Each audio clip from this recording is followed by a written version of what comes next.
Hello and welcome to your TRAK RLX control. This control will boot up when you turn the main power on for the machine, which is at the back of the electrical cabinet. And once you have the control powered, you'll press and hold this button, which is the reset button, until this white light comes on. That turns on your electronic hand wheels, and at that point in time, you are ready to go. But the first screen that you'll see is this one here, where to learn more about the control, TRAK has very conveniently given you built-in videos on the various things you want to learn.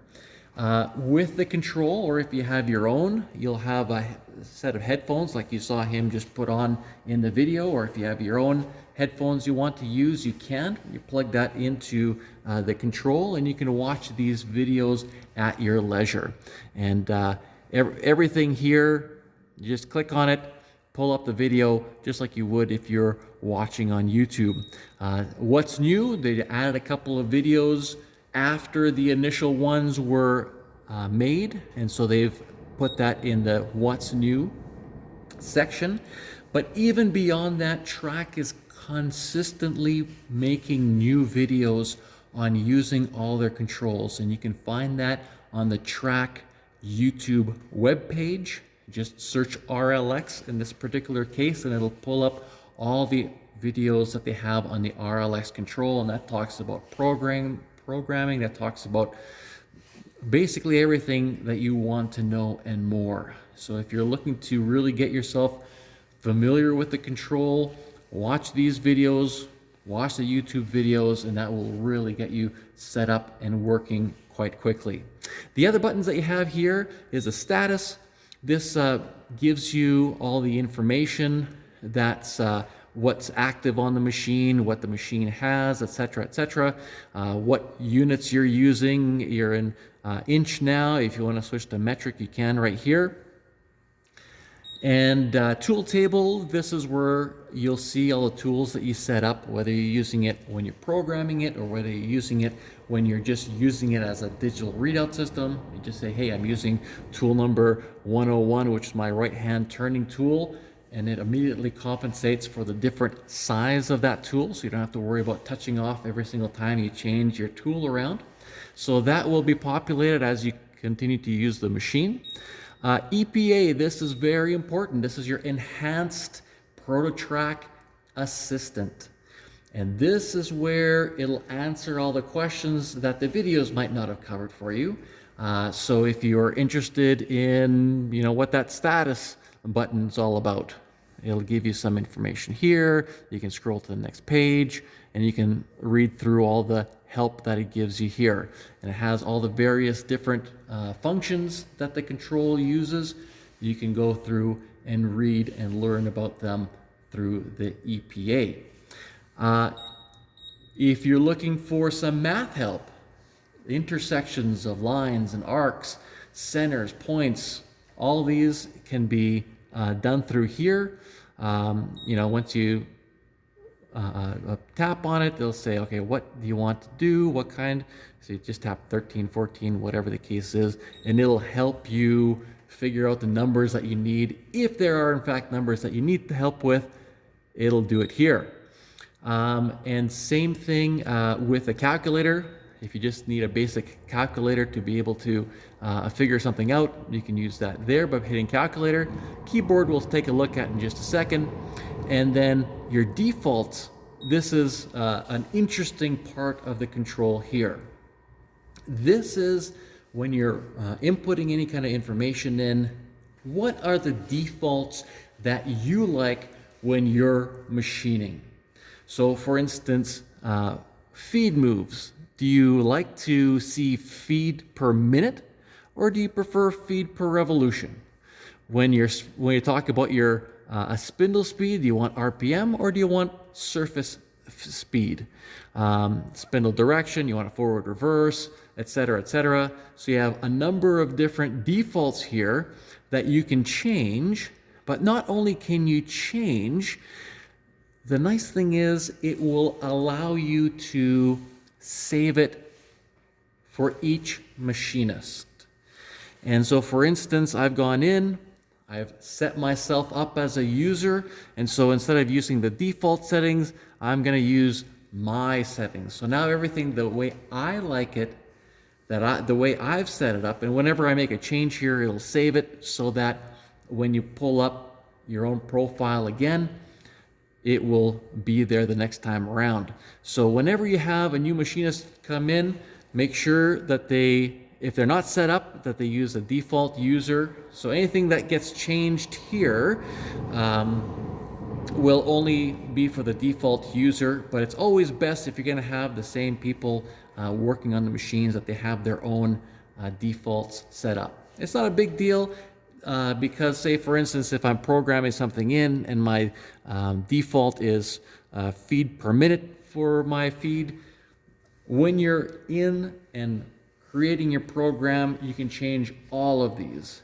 All the defaults do is show you first what it is that you like best. So these are all the variables of the machine, the way that you like it as a machinist. And so it'll show you that first. But when you're programming, you can change all of these for each step of the program as well. So again, this is just setting up your defaults so that you can start the way you like it, but still have the ability to change it from there on in. And that would be it. So you would just hit the user, whoever that might be, and everything will change according to their liking. When you want to get in and actually start using the control, hit the check system button. The very first thing it's going to ask you is, what is the maximum spindle RPM? Now the machine itself, the 2470 RX, is set up for 1800 maximum. However, sometimes you might have a 4-jaw chuck or some kind of a chuck in there that isn't rated for that speed. And so you can punch in whatever speed you want, say 1000 set, and that way, doesn't matter what it is that you're doing with the lathe, you won't be able to exceed that maximum RPM for safety. But in this particular case, we'll just hit set and we'll stick with the 1800 that's there. And when you're here, you can go into digital readout mode. So this becomes just a glorified readout system as you're running it. So if you need to go to a certain position, if you need to do one thing, just make a taper, for instance, all you do is you put in what angle you want that taper, you crank one hand wheel, and both axes move to create that taper, and that will continue running on that angle as long as you keep cranking that one handle. Same thing for a radius or a fillet, which is the reverse. You can just say, I just want to do like a 1/2 inch. And then the radius is 1/2 inch. You crank one hand wheel, both axes will move to create that 1/2 inch radius. Same thing for a fillet, which is the other direction. And you can chase threads and thread repair here, and you'll do that with that button. So this is just digital readout mode. This is just doing one thing. You're not going into programming. You're literally just working with it as a manual machine, but doing these things as well. So return to home basically means I'm going to return back to my home position, and you can set that to whatever numbers that you want it to be, and that is going to be how far away from 0. So wherever you touch off and is your 0 on your workpiece, your home position will be so far on X and so far on Z off of that point. So when you hit return home, I've got the door open so it won't work, but you'd hit go and both axes will move until it goes to the home position. So again, go to a particular spot. If I need to move to X is, 1 inch, and Z 1/2 inch, whatever it is. Again, my door is open on the machine. Otherwise, it says guard door open. So once you move it into position and the limit switch is hit, then I could press go and it would take me to those numbers there. Power feed. Again, you can power feed either axis. Whenever you see incremental here, for instance, if I just want to power feed the x-axis, or probably maybe the z-axis, power feed the z-axis, whatever it is, 2.5 inches. It's saying incrementally, so basically from where you're located, so you're going to hit ink set in this particular case, and so it will feed 2.5 inches on the z-axis when you press go. If you change chucks, for instance, we talked about the max RPM in the beginning, you can change your max RPM here. So if you need to bump it up or slow it down a little bit, you can do that. And then when you are running the machine, if you need to use tool number 2 or whatever the case might be, you can just hit 1. It's not found because we haven't set it up in a tool library. So that's where you'll be changing your tool. And up here it'll show you your tool number. Here it'll show you your spindle speeds, RPM or surface feet per minute, your feed rate, and you can bump that up and down just by pressing and running it back and forth. This way, back and forth. So you can quickly and easily change your RPM and your feed rate. And again, this is just working with this control as a digital readout. And you can see, just as a digital readout, it's pretty darn amazing. But when you go in to program it, the first thing it's going to ask you is if you want to save it, you can put a program name in there. That's where the keyboard comes in handy. You press the keyboard there. Or you can attach a keyboard to one of the USB slots. You can have one that is a wireless keyboard, for instance, so you just have the little Bluetooth section, fob or whatever, connected to one of the YouTube USB ports, excuse me, and then you can just put your keyboard aside anywhere. It'll be a wireless, or it can be wired, or you can just use simply the one that's on the screen. Hit the 1, 2, 3 button. It'll show you all the numbers as well. ABC will bring it back to the smaller keyboard, so you can just punch in a name for the program, hit the X button, get rid of the keyboard, and then you can go to the beginning.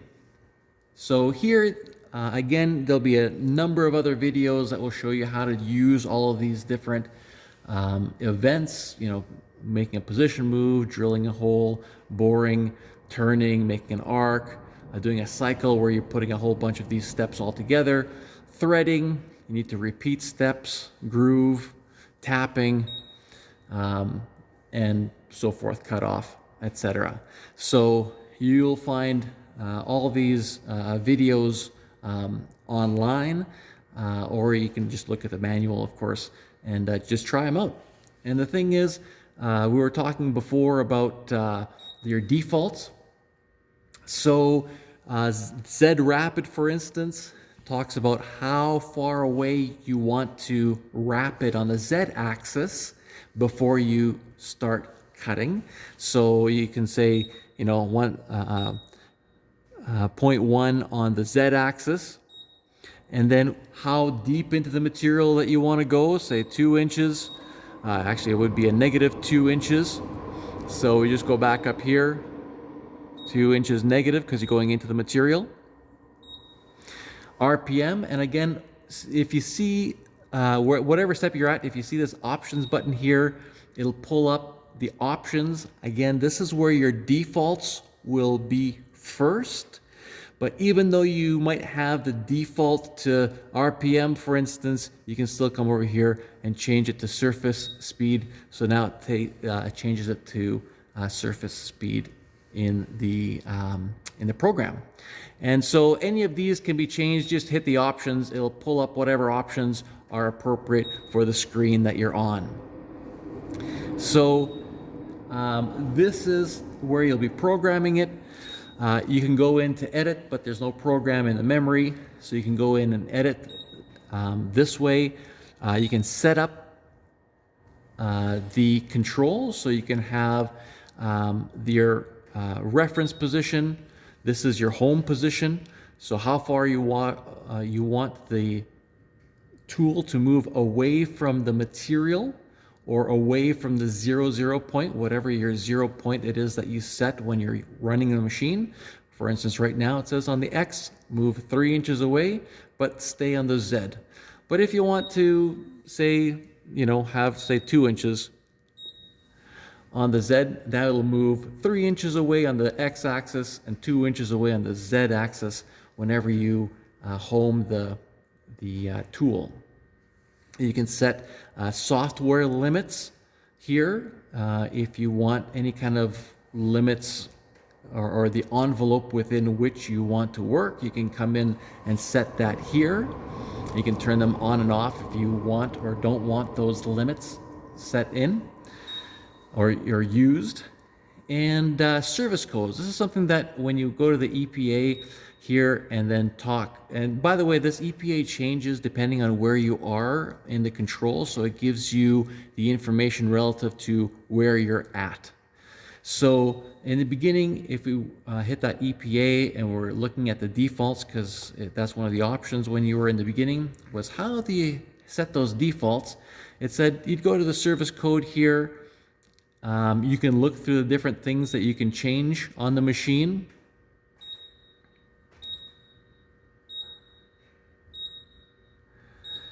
And in that particular EPA in the beginning, talking about the defaults and how do you set default users, you would hit 600 at this point, any set button, and then this is where you'd come in. Where I set myself up, David, I can add another profile, I can reset the profile back to the original defaults, or I can just delete it. I don't want, David's left the company, so I can just delete that profile. Are you sure?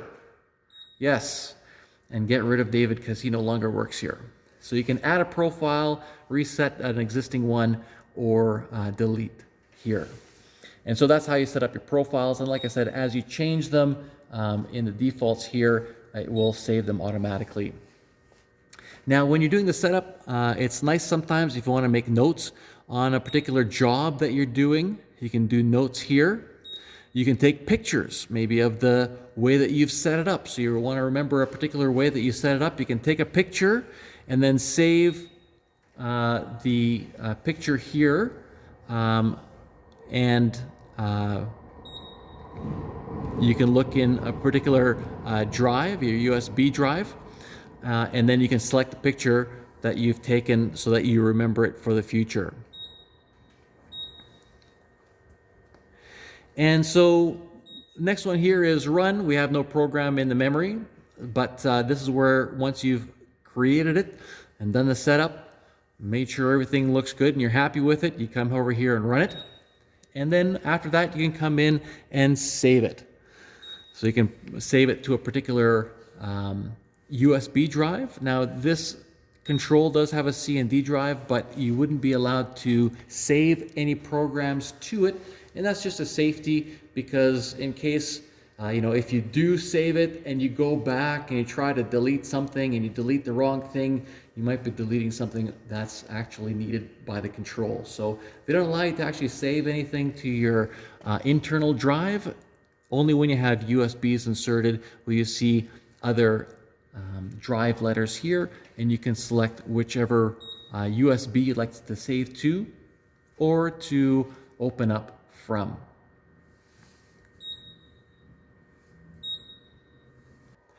So that's a basic overview of the buttons that you have on the screen. Below the screen you have the EHW, electronic hand wheel, fine coarse movement. So when you're in fine movement, whenever you turn your hand wheel, the carriage and cross slide will move just a little bit. When you're in coarse movement, the more that you turn your hand wheel, the farther each turn will take you on both your carriage and cross slide. Spindle, forward, reverse, pretty self-explanatory.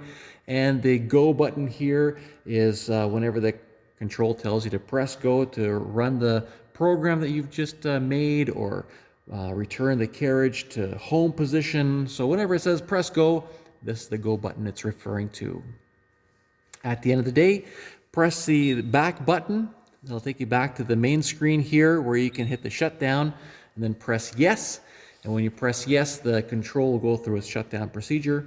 And when it goes blank, you can go and turn the main power off.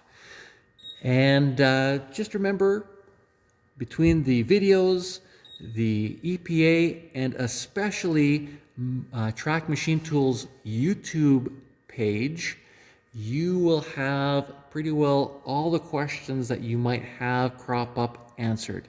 TRAK is great at adding new videos to their YouTube page, so please go and check that out, because it'll be very helpful in terms of programming, using, etc. with the machine, because this is a control that is a lot of fun to use. Believe it or not, machining can be fun, and this control will prove it to you. So have fun, enjoy, and happy machining.